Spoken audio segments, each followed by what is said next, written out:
من افتخار اینو دارم که نقش همسر شما رو بازی کنم. چه سعادتی نصیبه.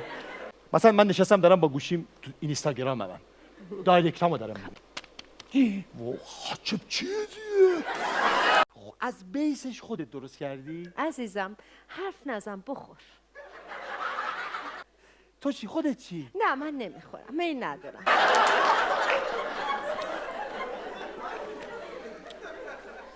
مگه نرفته بودی خونه مادرت؟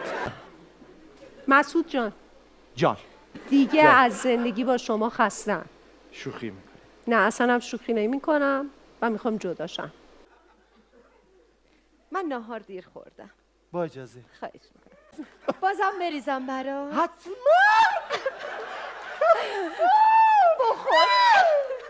اینو بذار. سیر چی عزیزم؟ به نظر شخصی من سیما خیلی پخته تره.